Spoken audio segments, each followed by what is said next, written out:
we're doing well at HASP. Things are buzzing along.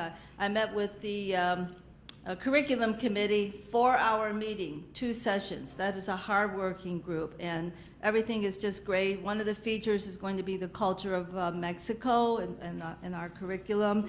And I thought it was interesting that Kim said we've already had phone calls from people asking when the curriculum is out. But you have to hold on a minute. We're still doing the grammar check and the spell check. So when it's all ready, it'll go out to press. That committee is just really tedious. I mean, all those I's have to be dotted and those T's crossed. They don't let it go out till it's perfect. So they're working really hard. I just met with the program committee, doing a great job. They're planning out until December. The HASP review is ready to go. We had a lot of submissions. So they're just really happy. And I think, again, the program committee does a really good job with very informative programs. Today, we have a really interesting program, and I'm looking forward to hearing it because it brings back memories for me when I had my first camping experiences.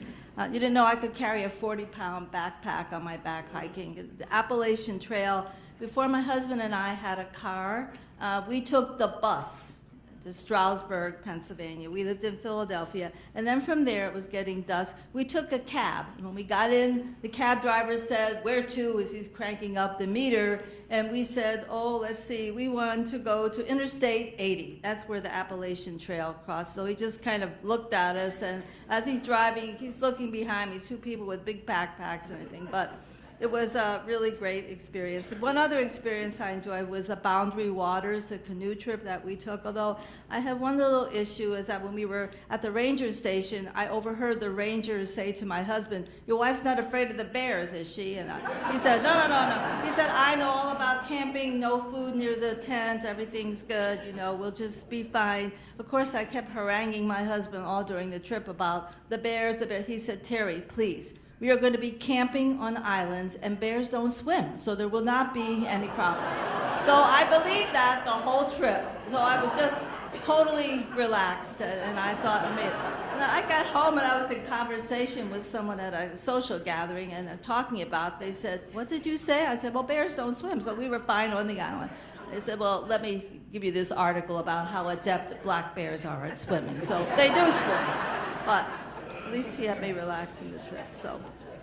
So I don't think I have any announcements today, except, again, I'm very sorry about the parking. We have a lot of new members and guests this morning, so I'm going to have Betty Voskel, the chair of our membership committee, come up and introduce them.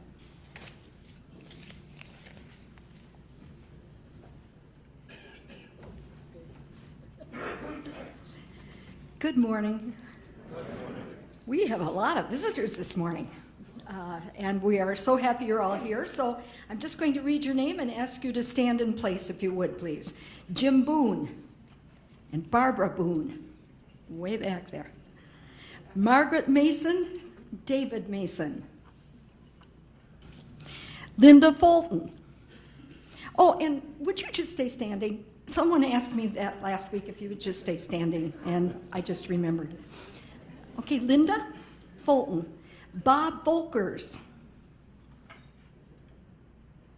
Am I missing? Ah, right there. Sorry, Bob. Bob Jordan. There. Suzanne Jordan. Jackie Huber. There, way back there. Okay. Jeanette Begley Coolhouse and Ellen Begley. There they are. Donna McConnell.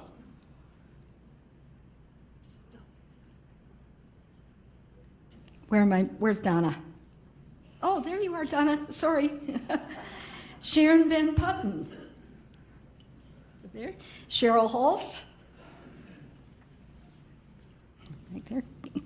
Catherine Kerber. Over there. Sharon Kleinexel. Cindy Helder. Tom Gow. Where are you, Tom? What am I missing? Wave to me. Well, at any rate. Linda Pinonum. Barbara Goodman. Ned Goodman. Alice Richard. and Sandra Randolph. Let's welcome all of our new visitors.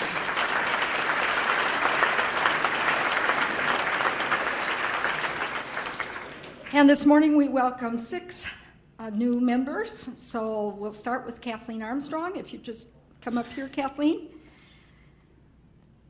And Barbara Bright. And Bill Brownson, who's rejoining us. Lorraine Griffin. A little bit of an obstacle course up here in case you haven't figured that out. Chester Pollock. Did Diane Schumann end up? Okay. Diane's out of town. Oh, okay, very well, thank you. And Don Van Dusseler.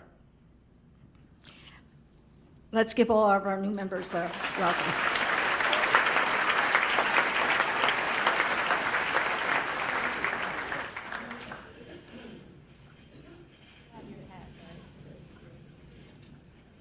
So let's get on with our program now. We're going to have Paul Trapp, a member of our program committee, introduce the speaker. He has the same last name, too, so.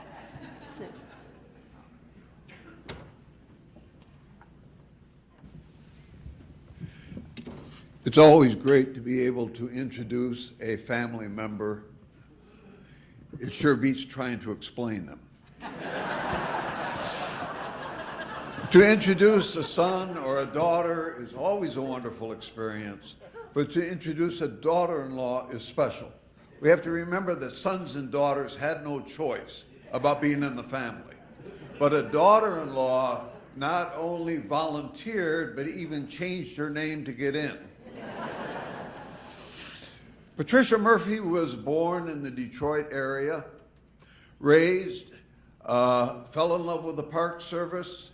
Her first job with the Park Service was down as low as you can possibly get.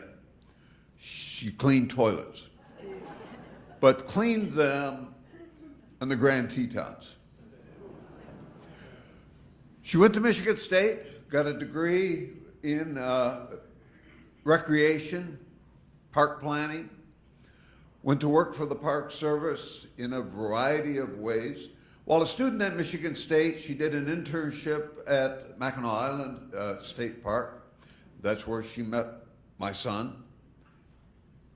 We do appreciate that. After their marriage, she went back to Cal Poly, got a degree in planning and landscape architecture, and had a whole variety of opportunities with the Park Service, from labor to law enforcement to administration, working at a great variety of places. And that's really wonderful as a family, because we got to stay and visit in wonderful places around the country. You not only got to see the family, but you got to see the places. And she did prove her administrative ability. It was always, dear Father, come visit, bring tools.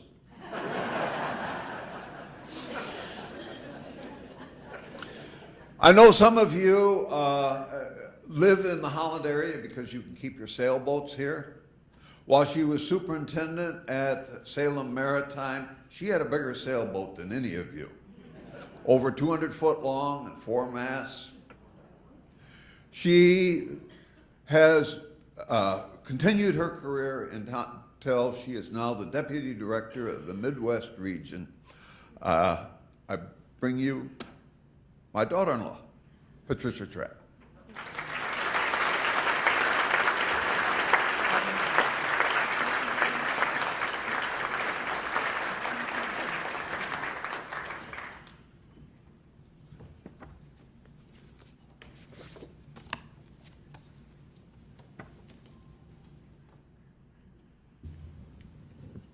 Gee, thanks, Dad. Is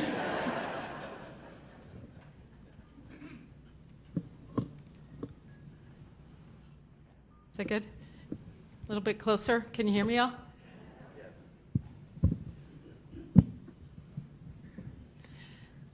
My park ranger friend had to work. I asked him, "What do I do all day?" He said, "Take a hike." As my father-in-law mentioned, I grew up in downriver Detroit in south central Michigan, and I can't say that I had ever really hiked before in my life. He dropped me off at a trail, my ranger friend dropped me off at a trailhead before heading to work at Mount Rainier National Park. Alone and a little nervous, I set off down the trail, which was enveloped in a deep, misty fog. I was 21, attending Michigan State University, go green, and stumbling a bit, trying to figure out my path in life. What did I want to do? Where did I want to go? Barely able to see my surroundings through the mountain's cloud, I focused on making progress up that trail. Eventually, I hiked through the forest high enough to be above the fog and looked up at the most stunning view I've ever seen. This experience and this view truly changed my life. I headed immediately back down that trail to Michigan State University, changed my major to Parks and Recreation Resource Management, completing an internship with with Fort Michelin-Mackinac and Mackinac Island State Parks, where I would meet the man I would marry. Paul, raise your hand. Paul Jr. After graduation, I was thrilled to land my first seasonal job, and my father-in-law already gave it away, at Grand Tetons National Parks, cleaning toilets. How many of you have visited a national park? Raise your hand. Yes. Hopefully your first park experience was something a little more scenic and aromatic than my Park Service job was. But each of us probably has a story about how a park has impacted us in a positive way, something that connected you to the value of the outdoors, to wilderness, and to American history. Since that season in Grand Tetons, my career in the National Park Service has continued to be a really true adventure. After working seasonally at Yellowstone National Park, our nation's first, Joshua Tree National Park, Lake Mead National Recreation Area, and yes, I went back to Mount Rainier as a seasonal ranger. I married Paul Trapp Jr., and together we lived in some remarkable places like Mesa Verde National Park, Salem Maritime and Saugus Iron Works, and yes, that was my ship. And onwards into, with stops at Natural Bridges, Hovenweep National Monument, the Southeast Regional Office in Atlanta, where my son was born, and our Denver Service Center. Learning new skills and taking on new challenges was also part of my adventure. And I've been lucky to serve in a number of positions, as my father-in-law also mentioned, as a park ranger, doing visitor tours and doing law enforcement, a landscape architect, a community planner, and a superintendent. Now I have the honor of serving as the Deputy Regional Director of the Midwest region of the National Park Service. The number of national parks grew throughout as the number of national parks grew throughout our country, the National Park Service established 7 regions to provide more effective oversight and management over these very geographically dispersed parks. The Midwest Regional Office has actually been in Omaha since 1937 and has responsibility to support and provide management and oversight of 61 parks across 13 states. The regions have shifted over time, and we used to include, if you can see from, this is a copy of a map in a very old book that I discovered in a used bookstore. So the Midwest region used to include Colorado, Montana, and Wyoming. And during a realignment in 1974, while we lost Yellowstone and Grand Tetons to the Rocky Mountain region, it was worth it because the Midwest region gained Michigan and the Great Lakes. As you can see, the number of parks in Michigan has grown in the last 50 years. There were only 2 in 1968, and now there are 6 in Michigan, plus an affiliated area. And while each national park in Michigan is unique, there is a common thread between them all. And frankly, all 417 National Park Service sites. Truly, we have 417 national park units today. So what is that common thread? To borrow from Pete Seeger's iconic song, "This land is your land, this land is my land," and no, I can't sing. He could just as easily have written, these parks are your parks. These parks are my parks. And in my reinterpreted Seeger Classic, not only are these parks made for you and me, but I would add, these parks are made by you and me. Yes, behind each national park site is an individual or group of citizens that advocated that a place is so nationally important that it needs to be designated as a national park area. So let's look at the legacy that citizens have protected here in Michigan, starting off with Isle Royale National Park. So raise your hands if you've been to Isle Royale. That's great. Amazing, remote, rugged wilderness in Lake Superior. The boat ride's really fun too. Okay, raise your hands again. Keweenaw National Historic Park. Good, not quite as many. This area used to supply half of the nation's copper from mines of nearly pure native mineral. Next one, just down the road, North Country National Scenic Trail. There are actually a number of trails that wind through the Midwest, and there's been an increase in recent time on an interest of citizens advocating for trails. North Country National Scenic Trail is a 4,600-mile trail stretching from New York to North Dakota with headquarters in nearby Lowell, Michigan, very close. And there is actually a building you can stop in and visit.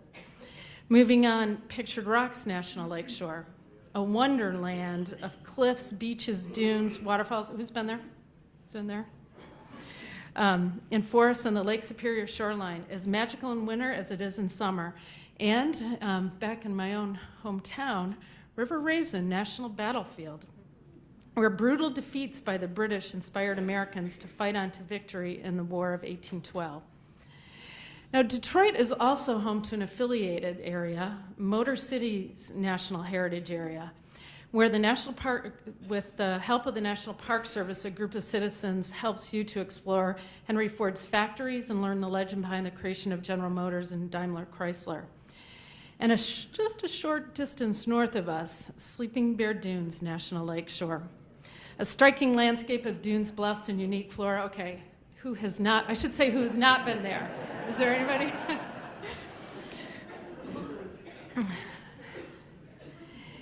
In 2014, after years of pressure from local citizens, Congress passed a bill to give 32,500 acres of the Sleeping Bear Dunes landscape the extra protection of designated wilderness, the highest level of protection for federal land. It was the first time in 5 years Congress designated any wilderness, and it was ultimately passed with bipartisan support from the Michigan delegation.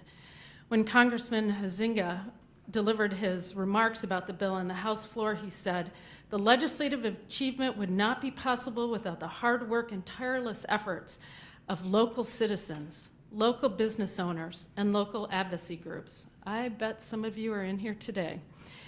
And the same is true of the establishment of really all of the 417 parks units we have today.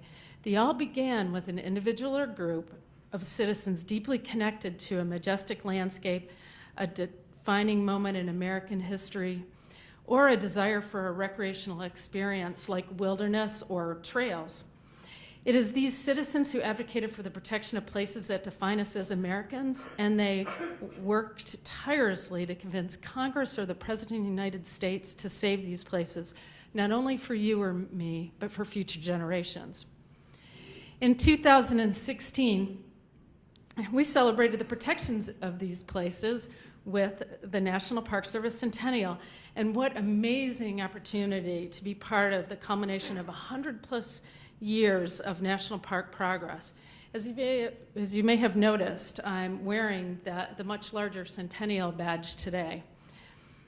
As with any major anniversary, and certainly true of a centennial, it is a time to both reflect and celebrate the past, as well as to look to the future.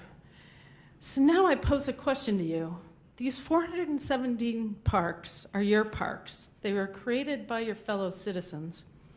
What lies ahead for your parks in this next century? Today, the National Park Service faces some new challenges while continuing to address issues that have been around for as long as the agency.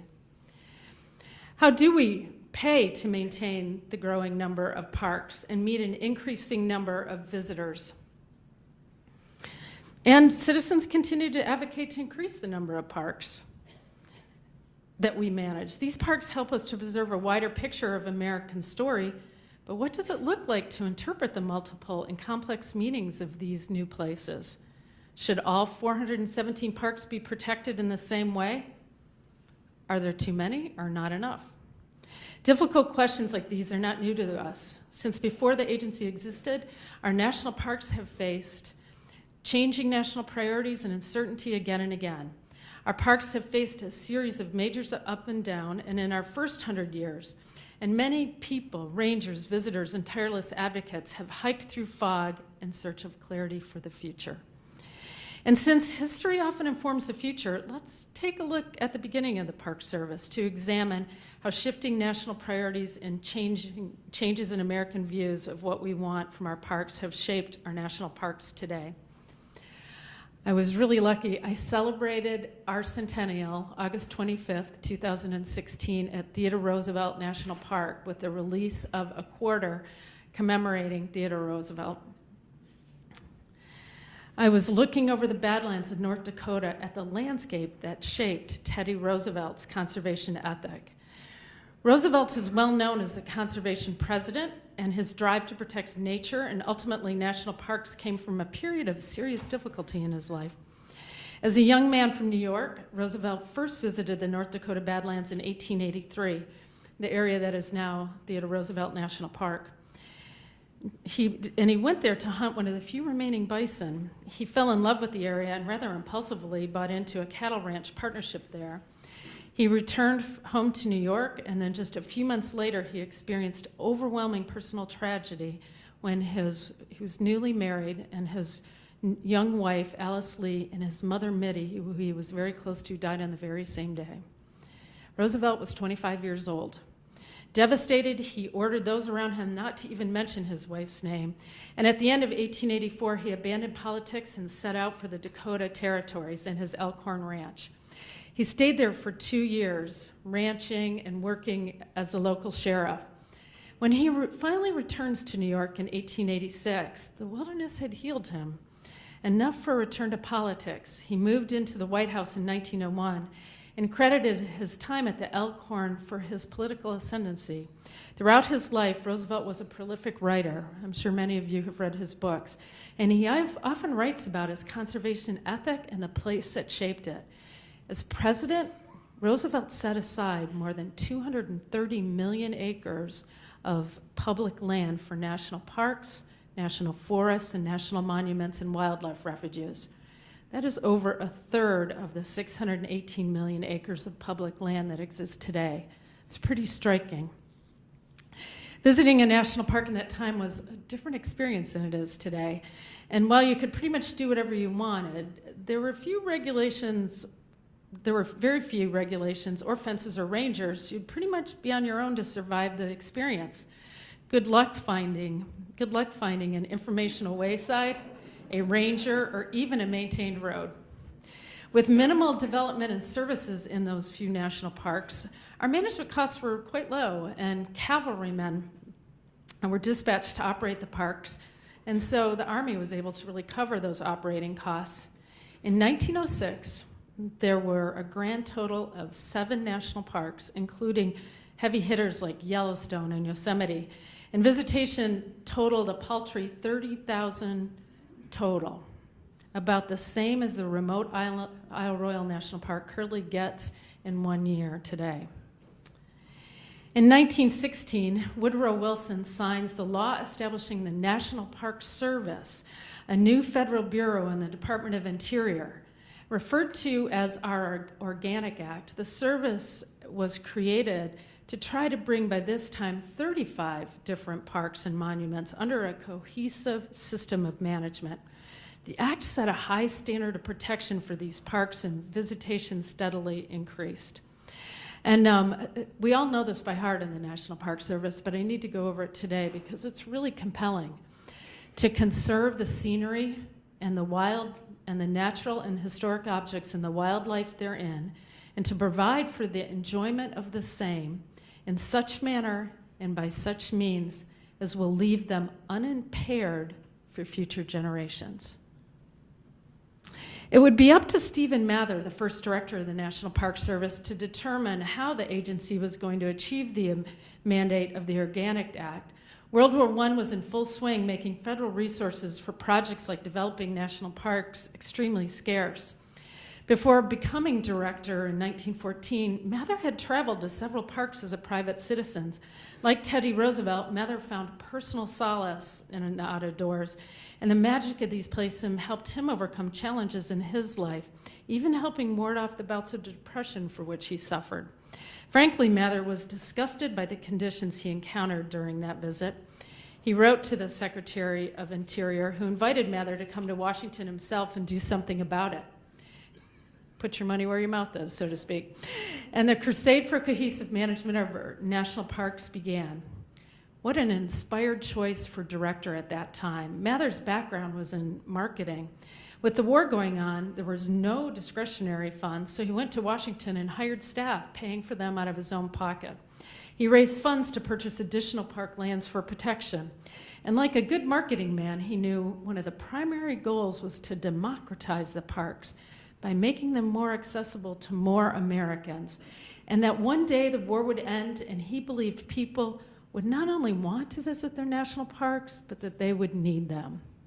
During his time as director, Mather achieved many of his aims, which is impressive. The National Park Service became a legitimate federal agency, and public support grew quickly following the war. New units such as Acadia National Park in Maine and Bryce Canyon National Park in Utah were established. But moving forward in history, by the time of our third director, National Park Service momentum was clearly on the upswing. When the Great Depression descends on the nation, bringing a major shift in our national priorities. In response, the federal government passed New Deal legislation, including the largest public works program we'd ever seen. The Civilian Conservation Corps, or CCC. From 1933 to 1941, the CCC pushed the National Park Service forward. Again, as 2 million young men worked on public involvement projects in 94 national parks. To many, the CCC development created an iconic look, building trails and roads and museums for visitors and housing, and office buildings for rangers, making the National Park Service what it is today, and all in less than 10 years. The CCC and Park Progress ended when the United States enters World War II. Managers at the time did whatever they could to keep gates open, since most federal employees went to war. And with that, no one to manage the parks, most parks closed, or the staff dwindles to one person, the superintendent, who would clean toilets, give tours, or close the doors if he was not available. In 1945, the war ends. And what happens next? The baby boom. Economic prosperity, a growing middle class, and see the USA in your Chevrolet. By 1945, there were 143 national parks, 11 million visitors. By 1955, only a decade later, visitation increases to over 49 million people, a 400% increase. As visitation increases, so do visitor expectations for roads, lodging, parking, food service, gas stations, and ranger programs. But funding for these items can't keep pace with these expectations. I recently read an article in Harpers Magazine called "Let's Close the Parks," in which reporter Bernard DeVoto described his observations after visiting 15 national parks. He writes, "The deterioration of roads and plants that began with the war years has been accelerated by the enormous increase in visitors, by the shrinkage of staffs, and by miserly appropriations that have prevented both repair and expansion of facilities. The service's general efficiency, the astonishing good conditions of its area, its successive improvising and patching up is just short of miraculous, but it stops there, short of the necessary miracle. Congress did not provide money to meet the enormously increased demand. So much of the priceless heritage which the service must safeguard for the United States is beginning to go to hell." And so Mr. DeVito proposed that the National Park Service be closed until such time as the government could fund them at appropriate levels. Thankfully, instead of closing, then Director Conrad Worth leveraged the staggering pressure of the post-war years into Mission 66, a massive investment in our national parks meant to dramatically expand visitor services by the 50th anniversary of the National Park Service. Between 1956 and 1966, Congress invested in modern visitor centers, roads, and employee housing. Overall, $1 billion was spent to create many of the visitor facilities we enjoy when we visit a park today.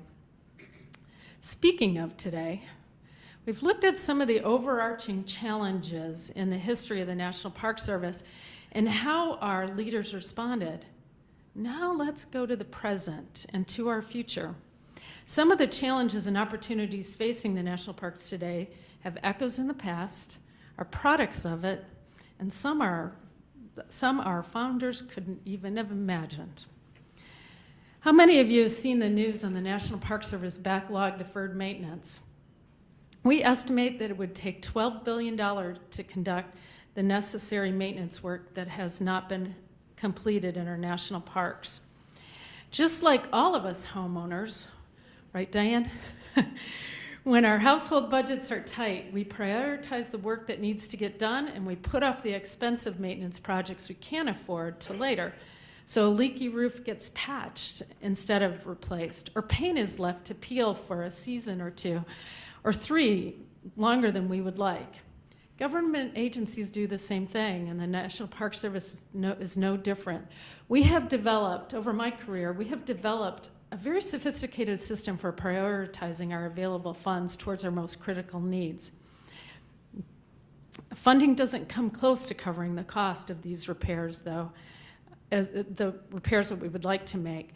About half of the park's backlog involves things like roads and bridges, and the rest covers wastewater treatment plants, buildings, water systems, campground, and other facilities. Delayed maintenance on Yosemite's sewage system and water lines has caused chlorinated water to leak into the Mariposa Grove of giant sequoias, actually affecting the growth of these towering trees among the oldest living on Earth. To give a more local example, has anyone ever visited North or South Manitou Islands at Sleeping Bear Dunes? Show of hands.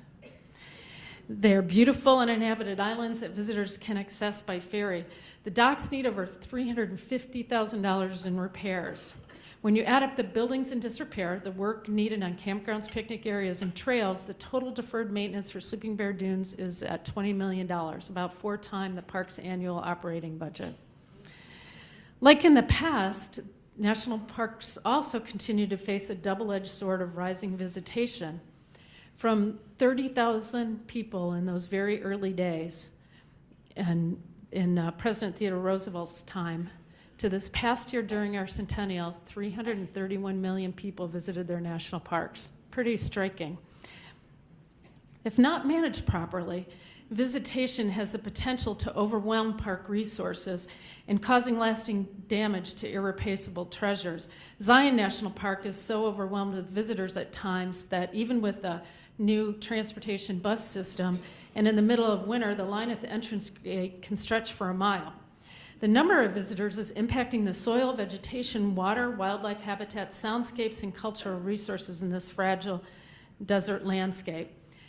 And while visitation is on the rise, so are the number of ardent supporters and advocates. We've never had as many as we have today.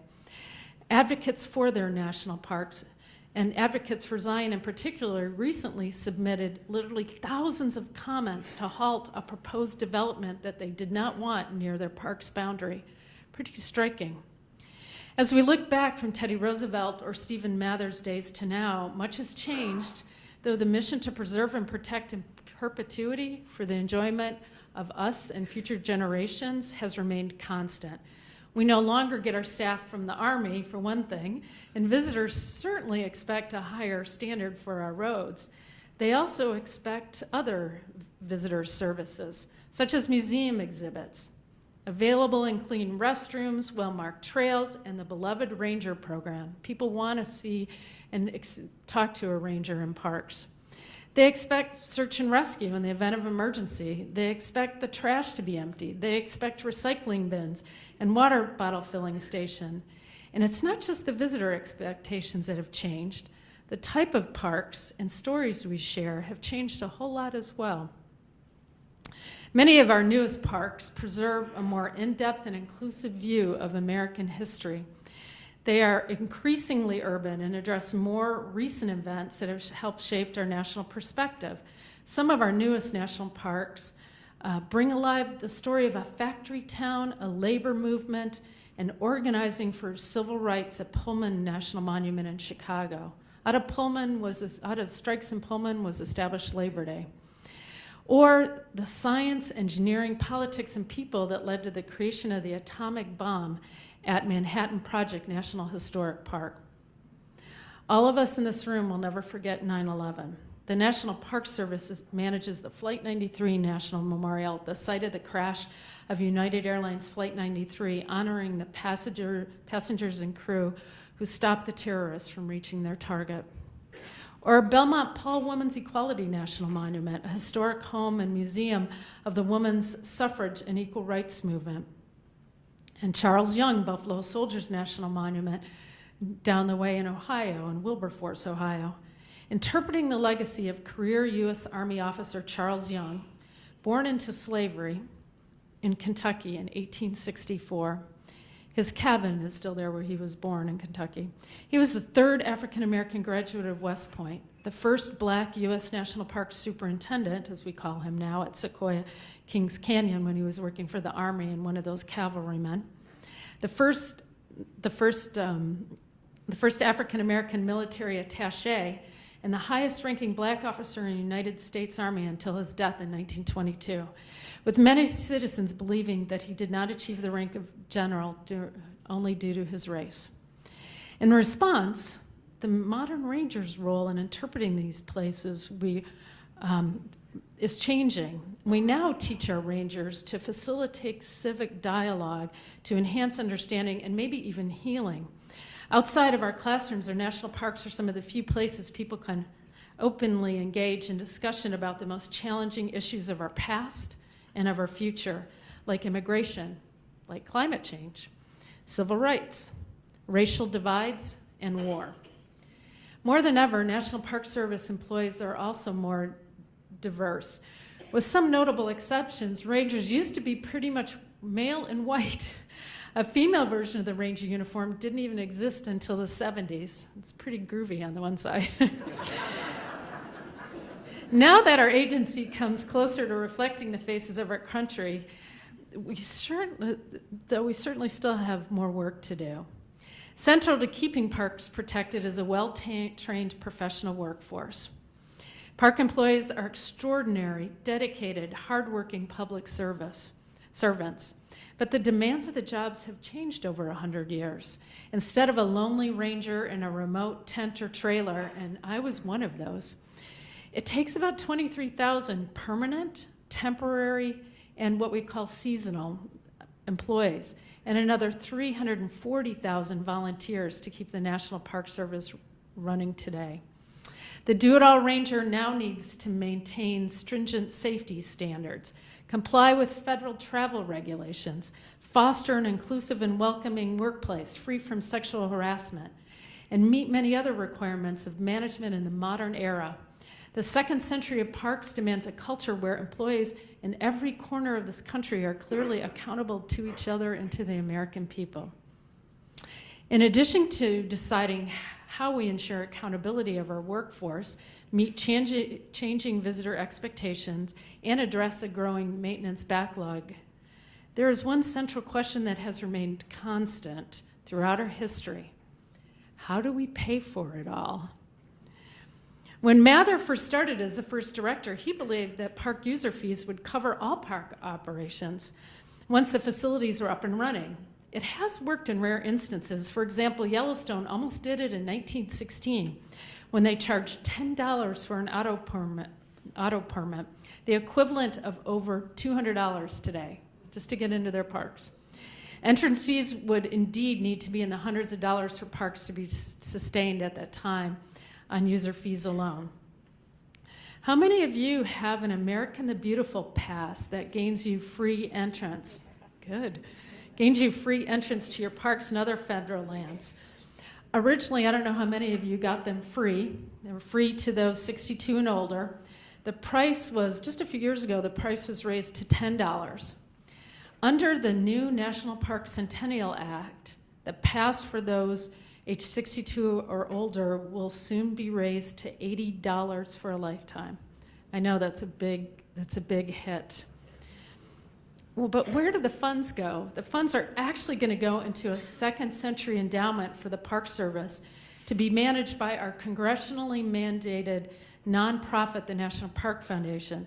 The funds will go to not only projects in the parks to benefit visitors and users, but in order to get access to the funds, the park, or the more accurately, the park partners are going to have to raise matching funds through private donations to get access to that money.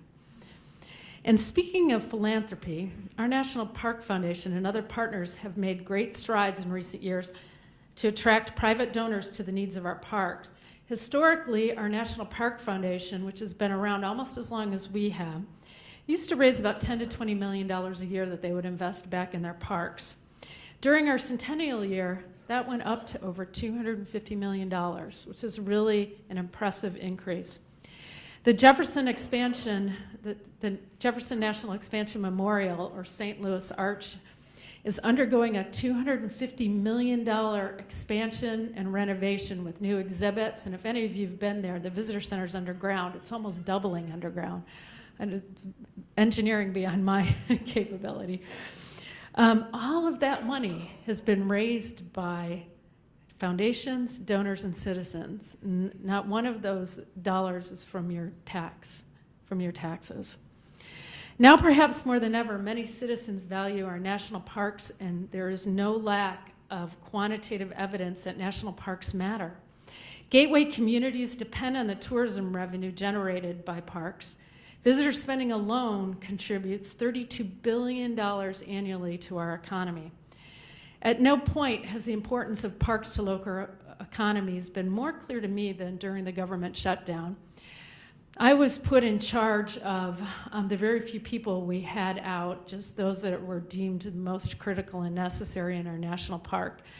Sitting alone in an office that usually was filled with about over 200 people, I had to oversee that shutdown. It was October, which is now one of the busiest seasons in our national parks, and there were a lot of disappointed people at our entrance gate. A few days into the shutdown, I received a call from the South Dakota governor's office. They wanted to reopen Mount Rushmore. The shutdown had brought the town of Keystone and other nearby tourism-dependent communities to a standstill. After some complex negotiations between the governor and our leaders in Washington, the governor announced our agreement, the agreement between the state of South Dakota and the National Park Service, allowing the state to pay to reopen the park at a cost of $152,200 for 10 days. The most interesting part to me was to learn that the governor was quite savvy. How he raised those funds was he went to the local businesses that were impacted by the shutdown, and 10 businesses contributed $15,200 each to buy a day of park operations. Quite an interesting way to pay for your national parks. As I began, these parks are your parks and my parks. Our fellow citizens made these parks. For more than 100 years, our national parks have staked a central place in what many of us are proud to be as Americans. America's best idea. It's also awesome. America's best idea, it's often referred to. And yet no one ever said protecting important resources unimpaired in perpetuity while making them as accessible as possible for our enjoyment was going to be easy. Challenges and uncertainty are perhaps as much a part of the National Park Service as the bison and the sequoia and the arrowhead. Personally, I don't think that's necessarily a bad thing. Management continues to get better informed. We discover new ways to care for resources while providing opportunities for exceptional opportunities. Most importantly, the public increasingly engages and shares their vision, your vision, for the future of your parks. Spend enough time in a park and you grow to appreciate every form of weather. Bright sunny days, that's Cuyahoga Valley National Park, dramatic lightning shows, gentle blankets of snow, and yes, even fog in the Grand Canyon. Citizens, that means you, have tremendous power in influencing the future. National parks are what they are today because people stood up for places that mattered to them. So I ask you, what do national parks mean to you? I don't have all the answers here. I do believe that times change and that collaboration between park managers and citizens yields the best solutions. If I can leave you with anything today, it's that your national parks represent what we as Americans value, and that the future of our park system should continue to be shaped by us as citizens of this democracy. So, how can you shape the future of your parks? There are a number of ways. First, you can experience a park, get to know it, and share it with your friends and family. You can become more involved by connecting to management plans and other planning documents produced for parks. Public review and input on major decisions that we make in the National Park Service is a crucial component of federal decision making. The 90-day public comment period recently closed on our agency's alternatives to consider whether we're going to reintroduce wolves in Isle Royale. Right now, there are dozens of plans open for the public comment, including 2 at Yosemite, the Bridal Veil Fall Rehabilitation and a rehab of the Wahona wastewater treatment system. Replacing that wastewater treatment system is estimated about $350 million.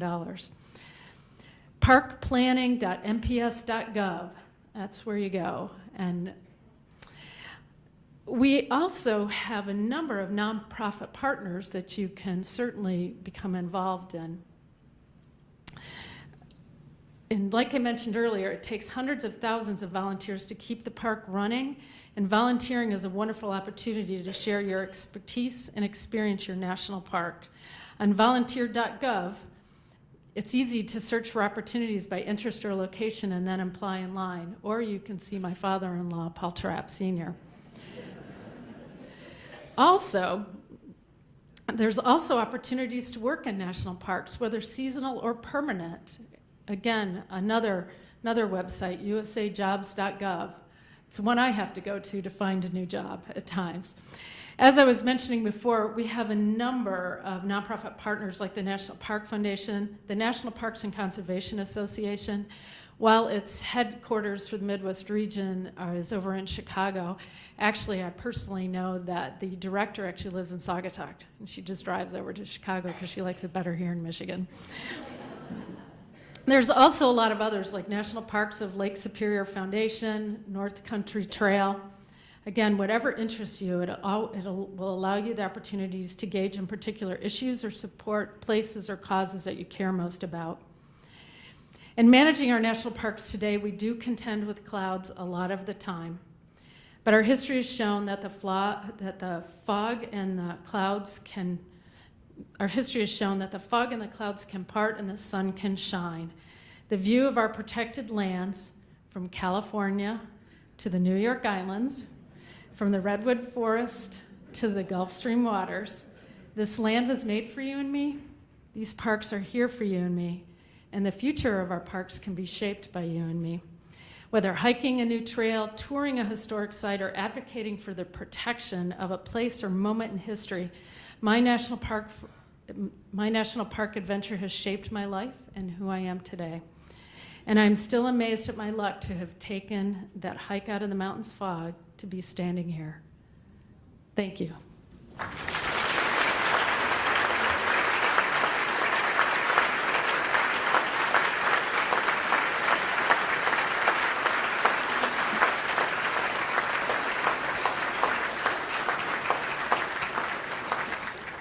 Thank you, Patty. We do have time for some questions this morning. If you have a question, if you'll raise your hand, we'll try to get to you. Here's my water.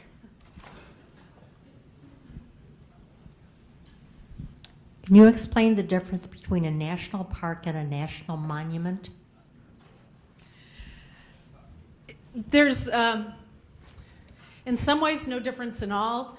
In other ways, only Congress can create a national park. I don't know who I'm looking to. Can someone, who asked that question? Is it over here? Oh, there you go, thanks. Only Congress can create a national park. However, Congress can also create a national monument, so that gets a little different. But only the president, under the Antiquities Act, can claim a national monument. And I can talk a little bit about that because that Antiquities Act really came out of Mesa Verde. There was a gentleman from Sweden who was a pretty young guy who came over to heal. This is before there was any such thing as a National Park Service. And he, because he had asthma, and his doctor had said, hey, go to the Americas, go to the West. So he started digging up really cool pots and things in a place that would become Mesa Verde National Park. So he finally, collects all these great prizes that he has and goes to go home. And lo and behold, people try to stop him and say, those are Americans, those are ours. And there was no law in our books that allowed those things to stay in this country. That was the genesis for the Antiquities Act, which I know you hear a lot about in the press today. A question way over here on your left, Patty, way against the windows here. I've been reading lately about the possibility of commercialism having an interest in some of our park areas, like digging for oil, or now I've lost my train of thought, but you got the idea of the possibility of commercialism coming into those parks. Yeah, that's an interesting question. In terms of commercialism, first of all, there's quite a few businesses in your national parks today. A lot of if you're staying in a lodge or you are eating food, businesses compete for those interests in parks. So there's already some of it. And I will say that before I answer the rest of this question, it's really a question for us to decide how much business do we want in our parks. Regarding the oil, that's pretty interesting. So again, you saw, I love Theodore Roosevelt National Park, and just to be in that landscape and be at the site of the Elkhorn Ranch, where he really did develop his conservation ethic in this country. That is, if all of you heard about all the oil that people are fracking and pulling out in North Dakota, it's all around that area. Now we have, outside of what the federal government owns within the national park, we have absolutely no authority to stop that oil development. But we've had a lot of success by doing some really good homeworks and research, and then going to the oil companies to say, hey, look, if you can put that oil platform over there, it won't be in our view shed or our soundscape. And surprisingly, they are following through. Again, we have no authority, so it's just by working with them. The cool thing about all the thousands and thousands of people that have moved into this very remote area is that we have so many more visitors to Theodore Roosevelt National Park, and many of them becoming active supporters. So it's always a two-way street, but again, the ultimate answer sits in this room and with citizens.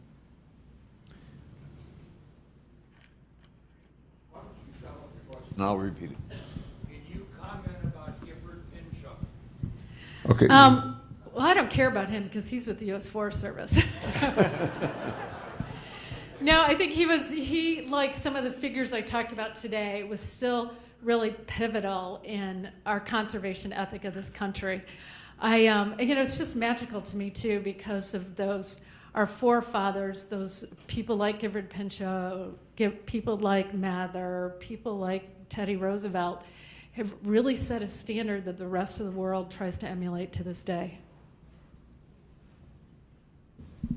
With President Trump signing this land over to the Utah people, there must be a conflict that has to be balanced between the federal government wanting to oversee the development of public land as over against local people who want to have local control over beautiful places. Could you comment on that?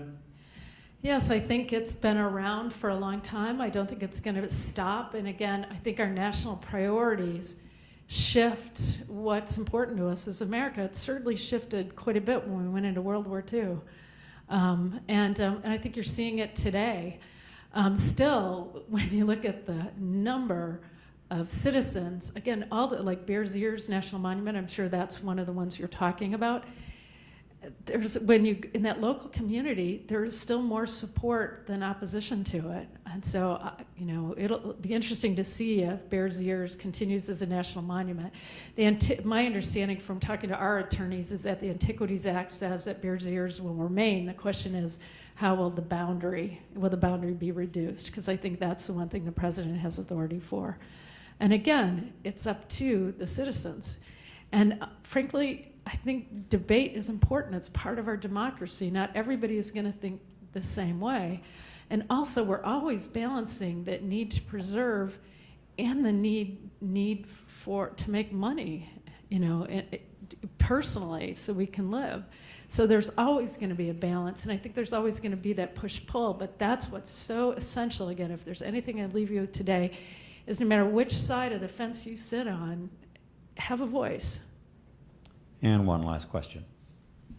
I know this is out of your territory, but in the Grand Canyon, the confluence has been debated and debated and debated. And if you could explain what that's about and then give me what's happened, and is it over? Have we actually decided that the Chinese cannot build that ramp going down? And I honestly say, as well versed as I think I am, I'm not up to speed on that one right now. But right now I do know that Grand Canyon National Park is still alive and well.